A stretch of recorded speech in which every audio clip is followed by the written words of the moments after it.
جائیے، نصیحت فائدہ ضرور دے، آج نہیں تو کل، ایک ایک قطرہ روز گرے تو پتھر پہ بھی سوراخ ہو جاتا۔ اور حضور علیہ السلام نے فرمایا، جب طائف والوں نے پتھر مارے، کہا حضور ان کے لیے بد دعا کر دیجئے، فرمایا میں نہیں کرتا۔ جب اسرار بڑھا تو فرمایا مجھے ان کی نسلوں سے ایمان کی توقع ہے۔ مبلغین کے لیے یہاں کتنی روشنی ہے، کبھی اپنی تبلیغ کا نتیجہ جو ہے وہ دوسری نسل پر بھی چھوڑنا ہوتا ہے۔ ہم تو کہتے ہیں آج تقریر کی ہے، ابھی نقد اس کا جو ہے وہ صلہ دے دو، لیکن نہیں، کبھی تبلیغ کا جو اثر ہے، تبلیغ کا جو صلہ ہے وہ دوسری نسل کے لیے بھی چھوڑنا پڑتا ہے۔ مجھے ان کی نسلوں سے ایمان کی توقع ہے، اس لیے فرمایا کہ محبوب آپ نصیحت فرماتے جائیے، انہیں نصیحت فائدہ ضرور دے گی، ان کے من ضرور بدلیں گے۔ اللہ اکبر۔ سیذکر من یخشی، ان قریب نصیحت وہی مانے گا جو ڈرتا ہے۔ یہ کسینے میں خشیت ہے نا، وہ آپ کی نصیحت قبول کر لے گا۔ وَيَتَجَنَّبُهَا الْأَشْقَى، اور جو بدبخت ہے وہ دور رہے گا۔ نصیحت کرنے والے نصیحت اخلاص سے پیش کریں تو جن کے اندر کوئی روشنی ہوتی ہے وہ ضرور قبول کرتے ہیں، لیکن جو ابو جہل صفت ہوں، ابو لہب صفت ہوں، تو وہاں می بھی برسے تو کچھ نہیں ہوتا۔ یعنی وہ شیخ سعدی نے فرمایا ہے نا کہ 12 کے در تبش خلاف نیست، در باغ لالا رویت و در بوم خار و خس، کہ بارش کی فطرت کے اندر تو اختلاف نہیں ہے، لیکن جہاں برس رہی ہے اس زمین میں اختلاف ہوتا ہے۔ کہیں گلے لالا کھلتے ہیں اور کہیں گندگی کے ڈھیر پہ وہی بارش پڑے تو بدبو اور تعفن پھیلتا ہے۔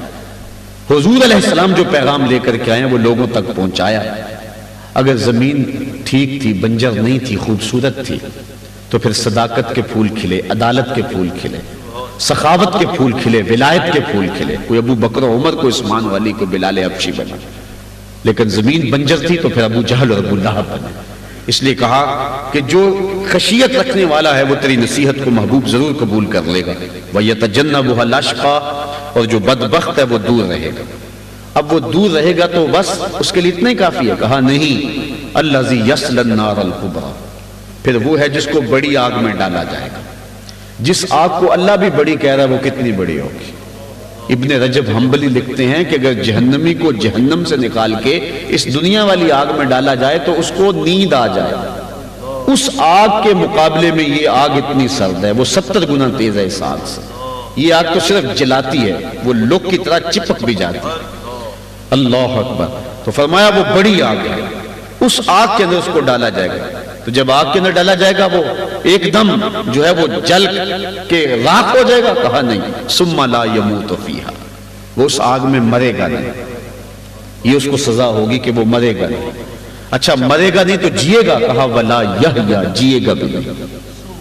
یعنی جب دائیں بھی آگ، بائیں بھی آگ، آگے بھی آگ، پیچھے بھی آگ، اوپر بھی آگ، نیچے بھی آگ، 6 اطراف میں آگ ہی آگ ہے، تو اس آگ میں جینا کو جینا ہوگا۔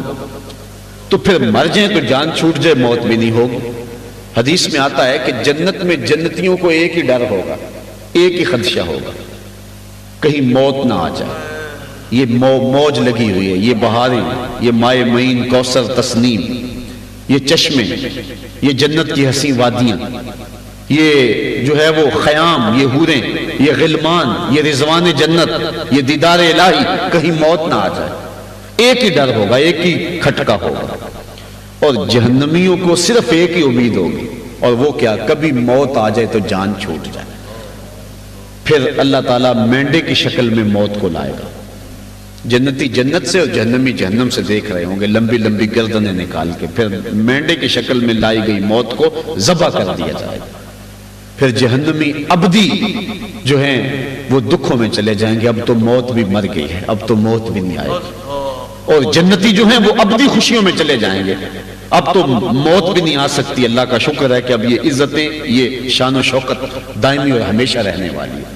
تو اس جہنم کے اندر، اس آگ میں وہ جلس رہے ہوں گے، ثم لا يموت فیہا ولا یحیا، اس میں نہ وہ جیئیں گے نہ اس میں مریں گے۔ 70 سال جہنمی چیختا رہے گا، ہائے مجھے پانی دو۔ 70 سال تک اس کی آواز ہی کو نہیں سنے گا۔ 70 سال کے بعد داروغہ جہنم چیخے کہے گا، بتا کیا بات ہے؟ وہ کہے گا مجھے پانی دو۔ اس کو پھر پانی دیا جائے گا۔ کون؟ منرل واٹر دیا جائے گا؟ پیپسی کی بوتل اس کے ہاتھ میں تھمائی جائے گی؟ نہیں۔ کیا دیا جائے گا؟ اس کو غسلین دیا جائے گا۔ قرآن پڑھیں، اس کو غسلین دیا جائے گا۔ یہ غسلین کیا ہے؟ یہ جہنمیوں کے زخموں کا پیپ ہے، اور ابن رجب لکھتے ہیں کہ یہ اتنا بدبودار ہے، اگر اس کا قطرہ دنیا پہ ڈال دیا جائے تو سارے انسان کیا جانوروں کے دماغ بھی پھٹ جائیں بدبو سے، اور اتنا گرم ہے اگر احد پہاڑ پہ قطرہ رکھ دیا جائے تو وہ پگھل جائے اس کی حدت اور گرمی سے۔ اب اس کو کٹورے میں ڈال کے دیا جائے گا، اور وہ پینے کے لیے جب اپنے چہرے کے سامنے کرے گا تو اس سے نکلنے والی بھاپ سے اس کے چہرے کی کھال ادڑ کے اس کے اندر گر پڑے گی، لیکن اس کے باوجود اس کو پینا پڑے گا۔ یہ کس کی کہانی چھڑی ہے؟ یہ تمہارا رب کہہ رہا ہے۔ وہ شخص جو نصیحت کو قبول نہیں کرتا، وہ شخص جس کے سامنے قرآن پڑھا جاتا ہے ایک کان سے سن کے دوسرے کان سے نکال دیتا ہے، جو غفلت کی زندگی گزار رہا ہے، جس کو آخرت بھول گئی ہوئی ہے، جو اپنے رب کا خوف سینے میں نہیں پالتا ہے، جو رسول کی پرواہ نہیں کرتا ہے۔ یہ اس کی کہانی اور دردناک کہانی ہے۔ ثم لا يموت فيها ولا يحيى، نہ وہاں جیے گا نہ وہاں مرے گا۔ قد افلح من تزکا، یہ کہانی تو اس کی تھی جس نے نصیحت قبول نہیں کی، اور ایک وہ بھی ہے قد افلح من تزکا، کامیاب وہ ہوا جس نے من کو ستھرا کر لیا، جس نے اندر کی صفائی اور ستھرائی کا سامان کر لیا۔ آج صبح سے لے کر شام تک، شام سے لے کر سویر تک ہم اپنے تن کو ہی مانجتے رہتے ہیں۔ صاحبوں کبھی من کو بھی دیکھو، اندر کتنی گندگیاں ہیں۔ باہر تو ستھرے ہیں، کلف لگے کپڑے ہیں، کبھی اندر بھی تو دیکھو، اندر کہیں گندا تو نہیں ہو گیا۔ یہ سب کچھ دنیا ہی نہیں ہے، کبھی آنکھیں بند کر کے کسی فقیر کی صحبت میں بیٹھنا بھی سیکھو، زندگی کی یہ راہ بھی تلاش کرو، زندگی کا یہ راستہ بھی ڈھونڈو۔ تو کہا قد افلح من تزکا، بے شک مراد کو وہ پہنچا جس نے اپنی ستھرائی کر لی، جس نے تزکیہ نفس کر لیا۔ وَذَكَرَ اسْمَ رَبِّهِ فَصَلَّى، اور اپنے رب کا نام جپا اور نماز پڑھی، اپنے رب کا نام جپا، اپنے رب کا نام پڑھا، تسبیح بولی اپنے رب کی، فَصَلَّى، اور نماز پڑھی۔ آج ایک نیا فتنہ ہے کہ نماز تو دل کی ہوتی ہے، باقی سارے کام ویسے کرے، نماز کی باری آئی تو دل کی۔ اللہ کے محبوب علیہ السلام نے جو ہمیں دین دیا، اس دین کو منعن اختیار کریں، اور ہر فتنے اور ہر فتنہ پرور سے بچنے کی کوشش کریں۔ بل تؤثرون الحیات الدنیا، فرمایا بلکہ تم تو جیتی دنیا کو ترجیح دیتے ہو۔ وَذَكَرَ اسْمَ رَبِّهِ فَصَلَّى، اس پر یہ سورت کا عمود بھی ہے، اور اس پر بہت کچھ کہنا بھی چاہیے تھا، لیکن میں جو ٹائم رکھتا ہوں وہ سمٹ گیا ہے انشاءاللہ۔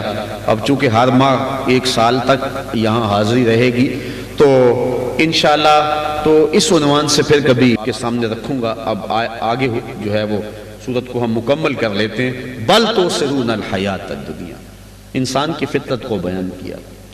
یہ بد نصیب ایسا ہے کہ یہ دنیا کی زندگی کو ہی آخرت پہ ترجیح دیتا ہے، حالانکہ دنیا کی حیثیت کیا ہے آخرت کے مقابلے میں۔ والآخرۃ خیر وابقیٰ، خود بیان فرمایا، حالانکہ آخرت بہتر بھی ہے اور دائمی بھی ہے۔ بہتر اور دائمی کیا ہے؟ حضور علیہ السلام نے ارشاد فرمایا کہ جنت میں اگر کسی کو ڈنڈا رکھنے کی جگہ مل جائے، ایک عصا رکھنے کی جگہ مل جائے، کوڑا رکھنے کی جگہ مل جائے، دنیا و ما فیہا سے وہ جگہ زیادہ قیمتی ہے۔ یہ جنت کی پراپرٹی ویلیو اللہ کے رسول بیان کر رہے ہیں۔ آپ دیکھیں نا، یہ بارڈر کے قریب ایک مربع فروخت کریں تو یہاں شہر کے وسط میں لیں تو ہو سکتا ہے 2 کنال جگہ آئے، اور یہاں سے 2 کنال فروخت کر کے لاہور کے وسط میں چلے جائیں تو ہو سکتا ہے 5 مرلے ملے، جگہ جگہ کا فرق ہوتا ہے۔ تو جنت کی جو جگہ ہے اس کی پراپرٹی ویلیو اللہ کے رسول بیان کر رہے ہیں کہ جنت میں اگر ایک کوڑا رکھنے کی جگہ کسی کو مل گئی، ایک عصا اور ڈنڈا رکھنے کی جگہ مل گئی، دنیا و ما فیہا سے وہ قیمتی ہے۔ 7 بر اعظموں پہ پھیلی ہوئی یہ کائنات، پہاڑوں کی کوکھ میں سونا، لوگوں کے پاس، مالیاتی اداروں کے پاس، بادشاہوں اور حکومتوں کے پاس جو کچھ گزرا وہ بھی، جو پانیوں کی تہوں میں ہے وہی، سب کو جمع کر لیا جائے، لیکن وہ ڈنڈے کی جگہ جو ہے وہ ان ساری دولتوں اور ساری زمینوں، جائیدادوں، سونوں اور ان سارے سرمایوں سے وہ جگہ پھر بھی قیمتی ہے۔ یہ ہے جنت کی قیمت۔ اللہ اکبر، کتنی قیمتی ہے اس کا اندازہ نہیں ہے۔ اب جنتی کو کتنی جگہ ملے گی؟ سب سے آخر میں حدیث میں آتا ہے جو شخص جنت میں جائے گا اس کے پاس کتنی جگہ ہوگی؟ 5 مرلے کا پلاٹ یا 10 مرلے کا پلاٹ؟ نہیں، احادیث اٹھائیے، جو سب سے آخر میں جائے گا جنت میں اس کو اس دنیا سے 10 گنا جگہ ملے گی۔ اس شخص سے بڑا بے وقوف کون ہے جو ہمسائے کے 2 انچ دبا کے سمجھتا ہے میں نے بڑی بہادری کی ہے؟ برباد کر لی اس آخرت کی زندگی اس نے. اصل زندگی تو وہ زندگی، اس کی حیثیت ہی کیا ہے اس زندگی کے مقابلے میں. وَالْآخِرَةُ خَيْرٌ وَأَبْقَىٰ. یہ ساری زندگی کتنی ہے؟ 60 سال لگا لیں، 70 سال لگا لیں. ماہرین میں سے کہتے ہیں 45 سال ایوریج ہو گئی ہے. چلو کسی کی 60 سال ہو جائے، کسی کی 70 سال ہو جائے، اتنی زندگی نہ کوئی 100 تک تو کوئی پہنچتا ہے. اور حشر کا پہلا جو دن ہے، آخرت کا جو پہلا دن ہے یوم محشر، وہ 50,000 سال کا ہو. 50 سال کا نہیں، 100 سال کا نہیں، 50,000 سال کا ایک دن. کبھی کیلکولیٹر لے کر یہ بھی تو حساب لگانا اس زندگی کی اس زندگی کے مقابلے میں حیثیت کیا ہے، کیا حیثیت اور کیا اوقات رہ جاتی ہے زندگی کی. لیکن انسان ہے بل تؤثرون الحیات الدنیا، بلکہ تم جیتی دنیا کو ہی ترجیح دیتے ہو. والآخرۃ خیر وابقیٰ، اور آخرت بہتر بھی ہے اور دائمی بھی ہے. ان ھذا لفی الصحف الاولیٰ. کہا یہ جو ہم بیان کر رہے ہیں یہ صرف قرآن میں نہیں، قرآن کے علاوہ جو پہلے صحیفے تھے ان میں بھی ہے. صحف ابراہیم و موسیٰ، حضرت ابراہیم اور حضرت موسیٰ علیہ السلام کے سینے پہ جو صحیفے اترے ان صحف کے اندر بھی یہ سب کچھ موجود ہے. صاحبو، زندگی تیزی کے ساتھ سمٹ رہی ہے اور میں اور آپ لمحہ لمحہ موت کے قریب ہو رہے ہیں. یہ موقع جو نصیب ہو گیا زندگی میں یہ دوبارہ نصیب نہیں ہوگا. آئیے میں اور آپ آج کی اس بزم نور میں عزم کر کے اٹھیں کہ اپنی زندگی کو حضور کی چوکھٹ پہ لے آئیں گے اور حضور جیسے بتائیں گے ویسے ہم گزاریں گے. یہ کتاب ہمیں زندگی گزارنے کا ایک سلیقہ دیا ہے. آپ بازار میں چلے گئے جائیں نا یہ مائک لینے کے لیے، تو ڈبہ پیک جو مائک آپ کو ملے گا اس کے ساتھ چھوٹی سی بک ملے گی. اس کے اوپر لکھا ہوتا ہے اس کو استعمال کیسے کرنا ہے، طریقہ استعمال کیا، اس کے مطابق کریں گے تو فائدہ حاصل کریں گے ورنہ بربادی ہو جائے گی. جو کمپنی جو شے بناتی ہے اس کے استعمال کا اس کی ریپیرنگ کا سارا طریقہ بتاتی ہے. خراب ہو جائے تو ٹھیک اس طرح کرنا ہے، استعمال اس کو اس طرح کرنا ہے، اگر اس سے الٹ کریں گے تو نقصان کر بیٹھیں گے. جس رب نے انسان کو بنایا ہے، انسان زندگی گزارنی کیسے ہے، ساتھ ایک کتاب قرآن بھی بھیجی ہے، ساتھ ایک بک بھیجی ہے کہ اس کو پڑھتے جاؤ اور زندگی سنوارتے چلے جاؤ. اور اس سے ہٹ کر کے اگر زندگی تم گزارو گے تو سوائے بربادیوں کے اور کچھ نہیں ہوگا. آئیے میں اور آپ اس کتاب رحمت سے جڑ جائیں. میں مبارکباد دیتا ہوں علاقہ بھر کے مشائخ اور علماء کرام کو جنہوں نے سرپرستی فرمائی اور آپ لوگ جوک در جوک تشریف لائے. یہ حال یقیناً آج ہی ناکافی ہو گیا ہے. اور میرے محترم جو ہے وہ نقیب صاحب فرما رہے تھے کہ اگلے ماہ جب آئیں گے تو ایک ایک ساتھی ساتھ لے کر کے آئیں گے. تو اب ایک ایک ساتھی ساتھ لے کر کے آئیں گے تو بٹھائیں گے کہاں. بہرحال وہ کہتے ہیں دل تنگ نہیں ہونا چاہیے، جگہ تو مل ہی جاتی ہے. تو آپ اس پیغام محبت کو پھیلائیں گے انشاءاللہ. اللہ نے چاہا تو اگلے ماہ پھر دوبارہ حاضری ہوگی. کار ما آخر شدو آخر زما کار نشد، مشتے خاک ما غبارے کوچائے یار نشد. وآخر دعوانا ان الحمدللہ رب العالمین. الحمدللہ رب العالمین والصلاة والسلام علی سید الانبیاء والمرسلین. میرے مالک اٹھے ہوئے ہاتھ پھیلی ہوئی جولیاں رحمتوں سے بھر دے. وقت کی بہاریں نصیب فرما دے، مقدر کی خزائیں رخصت فرما دے. جئیں تو تیرے لیے، مریں تو تیرے دین کے لیے، اور زندگی کی آخری سانس تک تیرے رسول کے وفادار رہیں. اے اللہ آنے والوں کو وقت کی بہاریں نصیب فرما دے. اے اللہ سرپرستی کرنے والوں کو اپنا خاص کرم فضل شامل حال کر دے.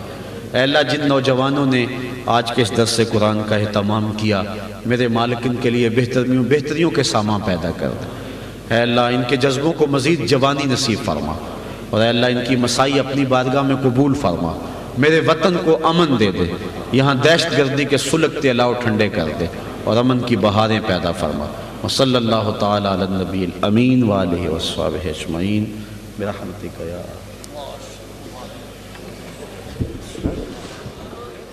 انشاءاللہ.